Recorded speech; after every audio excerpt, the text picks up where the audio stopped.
चलिए दोस्तों, आज हम समझते हैं बायो एनसीईआरटी का most important topic diversity in the living world. इस टॉपिक के अकॉर्डिंग अगर हम बात करें तो हमारे आसपास बहुत सारे लिविंग ऑर्गेनिज्म हैं, जैसे कि प्लांट्स हो गया, बर्ड्स हो गया, इंसेक्ट हो गया, the other animals and even वो भी जो हम नेकेड आई से नहीं देख सकते।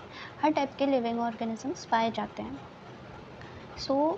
जितने भी लिविंग ऑर्गेनिजम्स हैं जो अपने अर्थ पे पाए जाते हैं, इंक्लूडिंग ऑल दैट, उसके लिए एक टर्म यूज़ होता है biodiversity.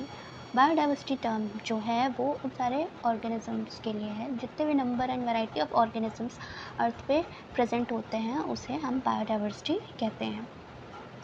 The number of species that are known and describe range, जो अभी तक की नंबर ऑफ स्पीशीज़ जो डिस्क्राइब हो चुकी हैं उनका रेंज 1.7 to 1.8 मिलियंस के बीच में। चलिए नेक्स्ट हम समझते हैं नॉमेनक्लेचर को। नॉमेनक्लेचर क्या है? इन सारे लिविंग ऑर्गेनिजम्स का नॉमेनक्लेचर क्यों रखा गया?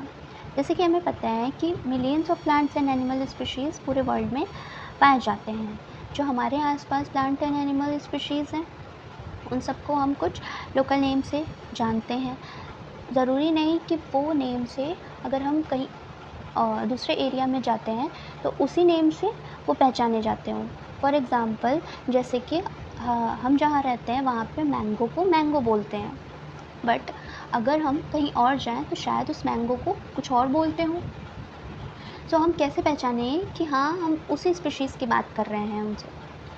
तो इसलिए साइंटिस्ट लोगों ने ये नॉमेनक्लेचर रखा गया है कि हर एक पर्टिकुलर स्पीशीज़ का एक साइंटिफिक नेम होना चाहिए, जिससे कि उस पर्टिकुलर स्पीशीज़ को हम पहचान सकें in all over the world. कहीं भी वर्ल्ड में जाएं एंड उससे हम पहचान सकें। तो हर एक स्पीशीज़ का एक पर्टिकुलर साइंटिफिक नेम होता है, और ये नहीं कि उसका कोई भी दो स्पीशीज़ का सेम साइंटिफिक नेम कभी नहीं होता। ओके, तो इसलिए ये नॉमेनक्लेचर बनाया गया। स्पीशीज़ को पहले कैरेक्टराइज किया गया, आइडेंटिफाई किया गया, एंड तब उसे नॉमेनक्लेचर, तब उसे नाम दिया गया। ओके, प्लांट स्पीशीज़ के लिए जो कोड करता है international code for botanical nomenclature, and animal species के लिए international code of zoological nomenclature. The scientific name ensure that each organism has only, इसी नॉमेनक्लेचर के अकॉर्डिंग साइंटिफिक नेम्स के टू कंपोनेंट्स होते हैं, generic name and specific epithet. क्योंकि इसके two components होते हैं इसलिए इसको बायनोमियल नॉमेनक्लेचर भी कहा जाता है। And this system was given by Carolus Linnaeus. ये सिस्टम कैरोलस लिनियस ने दिया था। चलिए हम इसे मैंगो के एग्जाम्पल से समझते हैं कि कैसे नॉमेनक्लेचर रखा गया। What are the universal rules of nomenclature? Biological names जो होते हैं वो they are generally in Latin. Latin is a language, हमें पता है, and it is written in italics.